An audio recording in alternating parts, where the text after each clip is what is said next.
नमस्कार, capital TV देख रहे हैं आप। मैं हूं आपके साथ पूजा। कैपिटल टीवी ब्रेकिंग में बड़ी खबर महाराष्ट्र के अहमदनगर से सामने आ रही है। अहमदनगर के सिविल अस्पताल में भयंकर आग लगी है। दरअसल ये आग कोविड आईसीयू वार्ड में लगी है, जिसमें 20 मरीजों का इलाज चल रहा था। जिसमें बड़ी खबर ये सामने आ रही है कि 10 मरीजों की जलकर मौत हो गई, वहीं एक मरीज घायल बताए जा रहे हैं। तस्वीरें आपको दिखाते हैं, जरा देखिए कि तस्वीरों से आप समझ सकते हैं कि किस तरह से इस कोविड वार्ड में आग लगी है। ये आईसीयू का वार्ड है जहां पे 20 मरीजों का इलाज चल रहा था। और ये तस्वीरें देखिए, ये अस्पताल के बाहर का दरअसल ये विजुअल है, जिसमें आप देख सकते हैं कि ये निचली हिस्सा है। निचले एरिया में पूरी तरफ से आग की लपटें नजर आ रही है। धुआं धुआं पूरा ये अस्पताल जो है वो हो गया है। अस्पताल के नीचे हॉस्पिटल के अधिकारी मौजूद हैं, कुछ नर्सेस भी मौजूद हैं। काफी ज्यादा यहाँ पे भीड़ भी नजर आ रहा है। किस वजह से आग लगी है, दरअसल इस बात का अभी तक खुलासा नहीं हुआ है, लेकिन बताया ये जा रहा है कि शॉर्ट सर्किट एक खास वजह हो सकती है। देखिए, ये अंदर का ये पूरा एरिया है, जिसमें आप जितने भी इक्विपमेंट्स देखेंगे सब कुछ जलकर खाक हो गया है। वहीं यहाँ पे मरीजों का बिस्तर है, बेड है, जिसमें आप देखेंगे कि ये भी आसपास का पूरा जो एरिया है वो जलकर खाक हो चुका है। जिम्मेदार इसके पीछे कौन है, कौन इसका जिम्मेदार है, अभी तक इस बात को लेकर खुलासा नहीं हुआ है। लेकिन बड़ी अपडेट, बड़ी जानकारी आपको बता रहे हैं, अहमदनगर के सिविल अस्पताल में आग लगी है। और इसी खबर पे ज्यादा अपडेट के साथ हमारे सहयोगी अरुण न्यूज रूम से बने हुए हैं। अरुण, क्या कुछ पूरी जानकारी? देखिए, महाराष्ट्र का एक अहमदनगर जिला है, जहां का जिला अस्पताल आईसीयू वार्ड कोरोना मरीजों के लिए जो बिल्कुल रिजर्व था, जहां किसी का आना जाना प्रतिबंधित क्षेत्र था, वो वहां पर अचानक से आग लगती है। उस आईसीयू वार्ड में 20 मरीज भर्ती हैं, जिनमें से 10 की जलकर मौत हो जाती है। ये दर्दनाक मामला है। एक मरीज घायल बताया जा रहा है, जिस पर जो सिर्फ झुलसा है, जिसका इलाज चल रहा है। बाकी 9 मरीजों को शिफ्ट किया गया इधर उधर। और इस पूरे मसले में अभी तक ये पता नहीं चल पाया है कि आग आखिर लगी कैसे, आग लगने का मूल कारण क्या है। अभी तक जो बात सामने आ रही है वो ये है कि नहीं, शॉर्ट सर्किट से आग लगी है।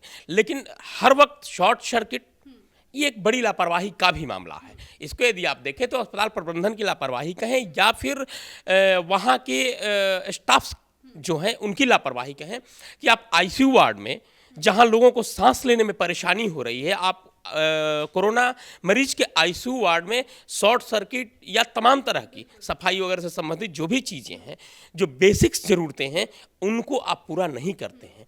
क्या देखिए, इसमें कई तरह के जांच के विषय भी हैं कि यदि शॉर्ट सर्किट से आग लगती है तो क्या वहां पर कोई स्टाफ मौजूद था। यदि ये स्टाफ मौजूद था तो वो एक्शन क्यों नहीं लिया। एक्शन नहीं लिया, वहाँ पे क्या आग बुझाने के संयंत्र थे या नहीं थे। यदि आग बुझाने के संयंत्र होते, यदि स्टाफ वहाँ पर लापरवाह नहीं होता, अस्पताल प्रबंधन लापरवाह नहीं होता, तो 10 लोगों की जलकर मौत, ये बड़ा मसला है। जी बिल्कुल, बहुत बड़ा मसला है, बेहद दर्दनाक हादसा। खबरें ये सामने आ रही है कि जब ये आग लगी, शॉर्ट सर्किट फिलहाल अभी ये वजह बताया जा रहा है। उसके बाद वहाँ पे मरीजों को ऑक्सीजन भी उपलब्ध नहीं हो पाया, जिसकी वजह से भी कई जान गई है। देखिए, जब नेचुरल सी बात है, आग लगेगी तो धुआं उठेगा तो सांस लेने में परेशानी होती है। तो एक तो पहले से ही सांस के मरीज, जो कोरोना के मरीज हैं, उन्हें सांस लेने में पहले से परेशानी है। अब ऊपर से धुएं का प्रभाव कहीं ना कहीं, देखिए, जो सबसे बड़ी चीज इसमें सामने है, बाकी चीजें अलग हैं, ठीक है, यह एक प्राकृतिक आपदा है, लेकिन मानव की लापरवाही इस प्राकृतिक आपदा में और आग में घी डालने का काम करती है। यदि आपको पता है कि नहीं, पहले तो कोरोना मरीजों के लिए वैसे जगह पर आपको आईसीयू वार्ड बनाने चाहिए जो थोड़ा खुला हो, जहां इमरजेंसी गेट वगैरह हो, जहां से निकलने की व्यवस्था हो, ठीक है। कारण यह है कि यदि आग लग जाती है, पूरा धुआं भर जाता है, तो नेचुरल सी बात है, आधे मरीज दम घुटने की वजह से मर जाएंगे। और शायद इसमें भी अब वो तो जांच के बाद पता चलेगा कि नहीं, क्या वास्तविक स्थिति रही। कहा यह भी जा रहा है कि मौत का जो आंकड़ा है वो भी बढ़ सकता है। आनन फानन में मरीजों को दूसरे अस्पताल में भर्ती कराया गया है। अरुण जी, लेकिन इसके पीछे जिम्मेदार कौन है, किसे जिम्मेदार ठहराया जाएगा? देखिए, जिम्मेदार कौन है ये कहना अभी मुश्किल है, लेकिन लापरवाही है।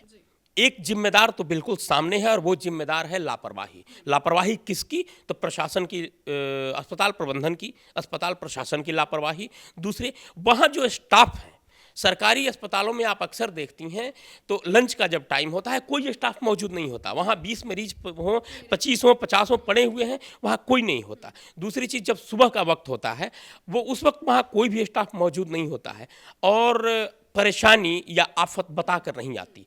इसके लिए आपको सदैव तत्पर रहना होगा। दूसरी चीज़ कि ये नेचुरल सी बात है, आग कहीं भी लग सकती है, इसमें कहीं कोई दो राय नहीं है, लेकिन उसके लिए आपके इंतज़ाम क्या हैं?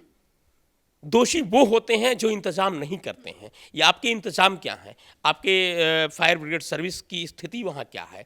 आपके आग बुझाने के संयंत्र की स्थिति क्या है? वहाँ से जो धुएं का निकास है उसके लिए क्या व्यवस्था है? इमरजेंसी गेट वगैरह जो होते हैं उसके लिए क्या सिस्टम है? कई जगह आप देखती हैं कि आईसीयू वगैरह में बाहर से गेट लगाकर स्टाफ बाहर चाय पीने या फिर बात करने चले जाते हैं। ये एक तरह से फेल्योरेशन ऑफ द हॉस्पिटल मैनेजमेंट इसे कहेंगे, पूरी तरह से विफल है यहाँ हॉस्पिटल मैनेजमेंट। लेकिन जब आपने ये सवाल किया कि जिम्मेदार कौन है, जिम्मेदार ऐसी घटनाओं के लिए कोई नहीं होता, जिम्मेदार वहाँ का प्रबंधन होता है, जिम्मेदार व्यवस्था होती है और जिम्मेदार लापरवाही। लेकिन परिवार वालों को तो जवाब देना पड़ेगा, एक तरफ कोरोना की मार तो वहीं दूसरी तरफ इतनी बड़ी लापरवाही। जो मरीज है जिनकी मौत हो गई है उनके परिवार वालों को सरकार क्या जवाब देगी? क्या कोई मुआवजे का अभी तक ऐलान किया गया है? देखिए, जब सरकार पर बात आई है तो अब यहाँ राजनीति की बात आएगी। यही घटना किसी बीजेपी शासित प्रदेश में हुई होती तो अब तक पूरे देश में हंगामा मच गया होता। ये आपको भी पता है, मुझे भी पता है। तमाम तरह के सियासी तीर छोड़े गए होते जिनका शायद किसी को जवाब नहीं सूझता। लेकिन कारण यह है कि वहाँ उद्धव सरकार है, कांग्रेस, एनसीपी, शिवसेना का गठबंधन है। दोष आप देंगी किसे? सरकार मिली जुली है, 3 इंजन की सरकार चल रही है। क्या उद्धव सरकार की तरफ से कोई टिप्पणी?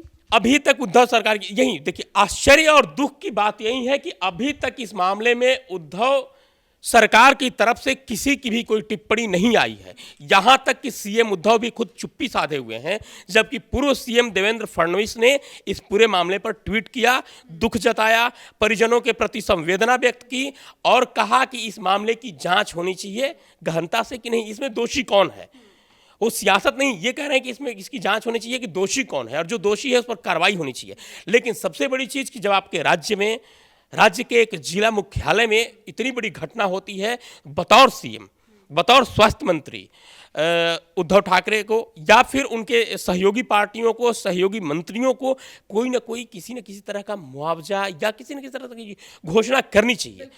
देखिए, ये किसी मुआवजे से भरने वाला जख्म नहीं है, लेकिन मुआवजे का मरहम थोड़ा सा लिप जरूर लगा देता है, आराम जरूर दे देता है, राहत जरूर पहुंचा देता है। ये कहने को हो जाता है कि नहीं, यदि हमने कुछ खोया है तो उसके बदले तो नहीं कहेंगे, लेकिन सहायता के तौर पर हमें कुछ राशि मिल गई।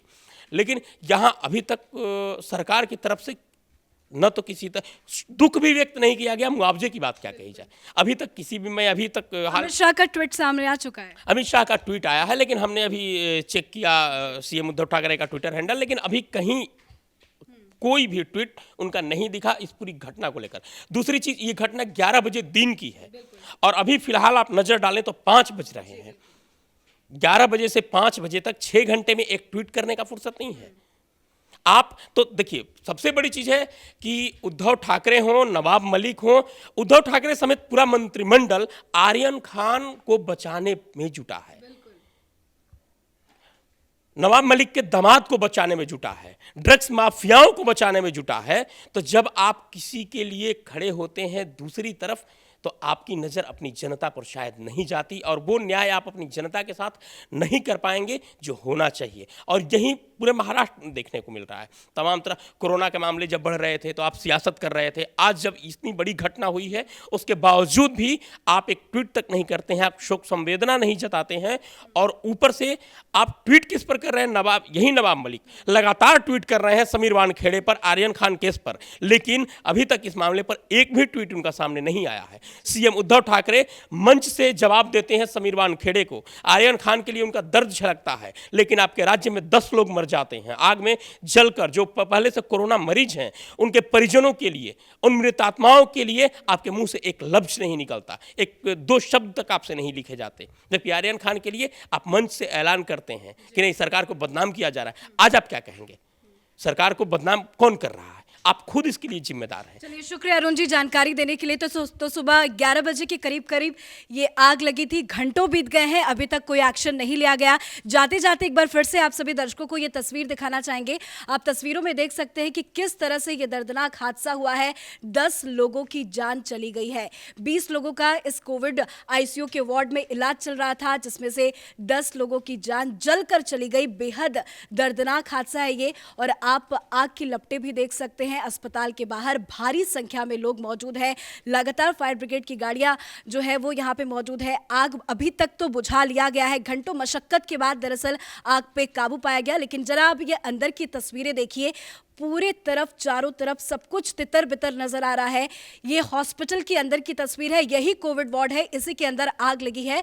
पर अभी तक ना ही सरकार की तरफ से कोई टिप्पणी आई है, ना ही किसी अस्पताल प्रशासन की तरफ से कोई टिप्पणी आई है कि आग किस वजह से लगी, कौन इसके पीछे जिम्मेदार है। तो बेहद दर्दनाक हादसा महाराष्ट्र के अहमदनगर से सामने आया, जहां सिविल अस्पताल में कोविड वार्ड में आग लगी, जिसमें 10 की मौत, 1 घायल। आगे भी अपडेट आप तक पहुंचाते रहेंगे। फिलहाल इस खबर में इतना ही। कैमरा पर्सन राजकुमार के साथ मैं पूजा, कैपिटल टीवी।